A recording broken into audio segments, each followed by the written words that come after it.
Hello বন্ধুরা, আমি আজকে আপনাদের জন্য একটা নতুন ব্লগ নিয়ে হাজির হচ্ছি। সেটা হচ্ছে দমদম জোপুর জগন্নাথ দেবের মন্দির। সেই মন্দিরের ভিডিওটা আমি পুরোটাই করব। আপনারা পুরো ভিডিওটা দেখবেন, দেখার পর আপনাদের কেমন লাগলো আপনারা কমেন্ট বক্সে লিখে জানাবেন। তার সাথে সাথে লাইক করবেন, শেয়ার করবেন বেশি বেশি করে। আর যারা আমার চ্যানেলে নতুন, অতি অবশ্যই সাবস্ক্রাইব করবেন। দেখতে থাকুন। মন্দির কখন খোলা থাকে, কখন বন্ধ হয়, সমস্তটা আপনারা জানতে পারবেন আমার এই ভিডিওর মাধ্যমে। হ্যালো বন্ধুরা, আপনারা দমদমে জোপুর যে জগন্নাথ মন্দির নবনির্মিত সেই মন্দির তৈরি হয়েছে, সেই মন্দির আপনারা কীভাবে আসবেন দেখতে, সেটা আমি আপনাদেরকে ভিডিওর মাধ্যমে জানিয়ে দিচ্ছি। আপনারা যদি শিয়ালদা থেকে আসেন তো দমদমে আপনাদের নামতে হবে। দমদমে নামার পর আপনারা ব্রিজ পার হয়ে 4 নম্বর দিয়ে বেরিয়ে আপনারা ওখান থেকে টোটো পেয়ে যাবেন। টোটো করলে হনুমান মন্দির বললে আপনাকে সেখানে নামিয়ে দেবে নাগের বাজার। সো হনুমান মন্দিরের পাশ দিয়ে যে গলি গেছে সেই গলির ভিতরে ঢুকলে পরে আপনার জোপুর জগন্নাথ দেবের মন্দির পেয়ে যাবেন। আমি আজকে জগন্নাথ দেবের মন্দিরে যাচ্ছি। আমি খড়দা থেকে ট্রেনে উঠেছি, দমদমে নামবো। দমদমে নামার পর ওখান থেকে বাইরে বেরিয়ে টোটো করব নাগের বাজার হনুমান মন্দিরে। 10 টাকা ভাড়া নেবে। তারপরে ওখান থেকে পাশের গলি দিয়ে ঢুকলে পরেই জোপুর জগন্নাথ মন্দিরে পৌঁছে যাব।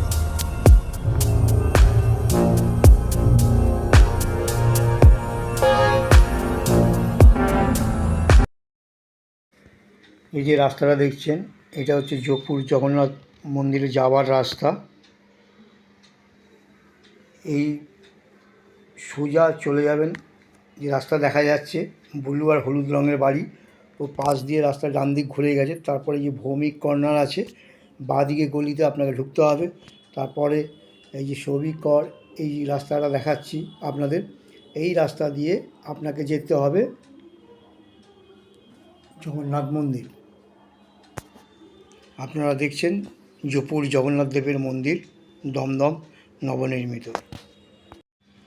এই মন্দিরটি 6 মে থেকে 9 মে 3 দিনব্যাপী উদ্বোধন হয়েছিল, কিন্তু প্রতিষ্ঠা হয়েছিল 9 মে 2025। নবনির্মিত এই মন্দির আপনারা দেখছেন জগন্নাথ দেবের মন্দির, জোপুর জগন্নাথ মন্দির। এই মন্দিরে পুরীর জগন্নাথ দেবের মন্দিরের যিনি সেবায়ত আছেন তিনি এসেছিলেন এই মন্দিরে। হ্যালো বন্ধুরা, আপনারা যদি এখানে জোপুর জগন্নাথ দেবের মন্দিরে আসেন, এইখানে ব্যাগ নিয়ে আসলে আপনারা ব্যাগ নিরাপত্তা জায়গায় রাখতে পারবেন। এখানে সেই ব্যবস্থা রয়েছে, আমি সেটা দেখাবো। এবং পরিশোধিত ঠান্ডা পানীয় জল সেখানে রয়েছে। এবং যখন আপনারা মন্দিরে প্রবেশ করবেন, সামনেই দেখবেন জল রয়েছে, সেই জলে পা ধুয়ে আপনাকে মন্দিরের ভেতরে প্রবেশ করতে হবে। খুব সুন্দর ব্যবস্থা এখানে রয়েছে। দমদম জোপুর জগন্নাথ দেবের মন্দির আপনারা পরিদর্শন করুন।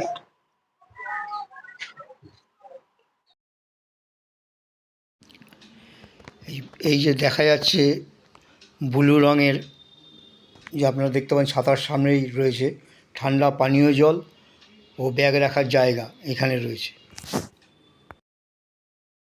আপনারা যখন মন্দিরের ভেতরে প্রবেশ করবেন, এই জলে নেবে আপনারা পা ধুয়ে নেবেন। পা ধুয়ে তারপরে মন্দিরে প্রবেশ করবেন। আর মন্দিরে প্রবেশ করার সম্মুখেই দেখুন দুপাশে দুটো সিংহ রয়েছে। তারপরে আপনারা এই দরজার খোলা আছে দেখছেন, এখান থেকে ভেতরে প্রবেশ করতে হবে। মূল যে গেট, এখান থেকেই ঢুকতে হবে আপনাকে মন্দিরে জগন্নাথ দেবকে দর্শন করার জন্য।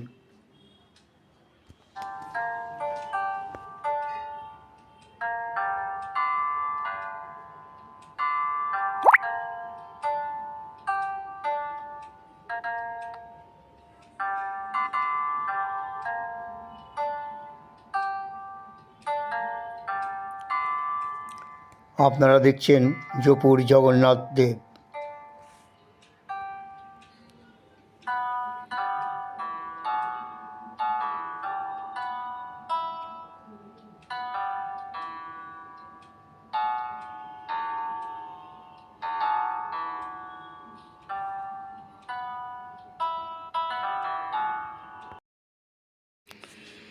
এই জগন্নাথ দেবের মন্দিরের চারিদিকেই নানা ধরনের বিগ্রহ মূর্তি আপনারা দেখতে পাবেন।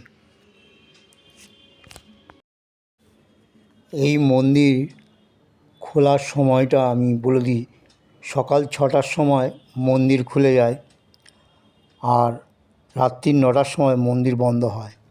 মঙ্গল আরতি হয় সকাল 6টা 5-এ, বাল্যভোগ হয় সকাল 8টার সময়, ভোগ আরতি হয় সকাল 11:30টার সময়। এই মন্দিরের ঠিক পাশেই রয়েছে এই মন্দিরে পুজো দেওয়ার সামগ্রী জিনিস আপনারা এখান থেকে কিনতে পারবেন। আমি সেটা দেখাচ্ছি, কিন্তু এখন সকালবেলা বন্ধ রয়েছে, আমি সেটা দেখাচ্ছি আপনারা যদি জগন্নাথ দেবকে পুজো দেন তাহলে এই যে আমি দেখাচ্ছি দোকানটা এখন বন্ধ রয়েছে। এইখান থেকে আপনারা পুজোর সামগ্রী জিনিসপত্র সবই পাবেন এখান থেকে নিয়ে আপনারা পুজো দিতে পারবেন। আর সামনেই রয়েছে দেখুন দান বাক্স, আপনারা যদি কিছু দান করেন দিতে পারেন। জোপুর জগন্নাথ দেবের মন্দির খুবই সুন্দর। এখন অনেক মানুষই আসছেন এই জগন্নাথ দেবকে দর্শন করার জন্যে। দুপুরবেলায় এই মন্দির 12টার সময় বন্ধ হয়ে যায়, বিকেলবেলায় মন্দির খোলে 4টের সময়। সন্ধ্যে আরতি হয় সন্ধ্যে 6টা থেকে 6:30টার মধ্যে। সন্ধ্যাকালীন ভোগ আরতি হয় রাত 8:30 থেকে 9টা পর্যন্ত। রাত্রিকালীন মন্দির বন্ধ হয় রাত 9টার সময়। এই মন্দিরে অন্নপ্রাশন থেকে শুরু করে বিবাহ, শ্রাদ্ধ, শুভ সামাজিক কর্ম সুসম্পন্ন করা হয়। প্রতিদিন পুজোর ভোগ দেওয়ার ব্যবস্থা আছে এবং আপনারা যদি পুজোর ভোগ যদি ওখানে বসে খেতে চান কিংবা নিয়ে যেতে চান তাহলে 250 টাকা লাগবে। ওখানে 2 দিন আগে আপনাকে জানাতে হবে। ফোন নম্বর দেওয়া থাকবে, আপনারা ফোন করে জেনে নিতে পারবেন।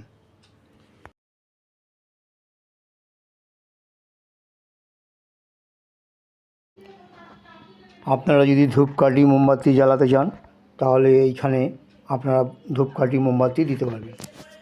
দেখুন এখানে তৈরি করা আছে।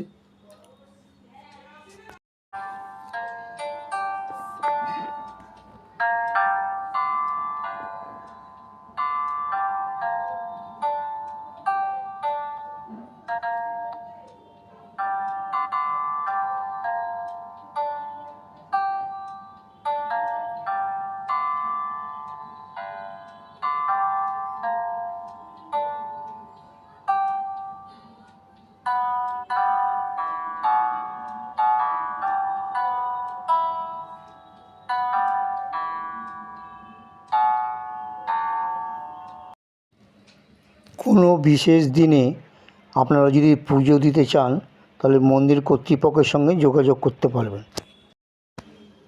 প্রতিদিন পুজোর ভোগ দেওয়ার ব্যবস্থা আছে। আমার এই ভিডিওটা যদি আপনাদের ভালো লাগে আপনারা লাইক করবেন, কমেন্ট করবেন, শেয়ার করবেন বেশি বেশি করে। যারা আমার চ্যানেলে নতুন অতি অবশ্যই সাবস্ক্রাইব করবেন আর পাশে থাকা বেল আইকনটা বাজিয়ে দেবেন, তাতে করে নতুন নতুন ভিডিওগুলো সবার আগে আপনাদের কাছে পৌঁছে যাবে। আপনারা ভালো থাকুন, সুস্থ থাকুন, নমস্কার।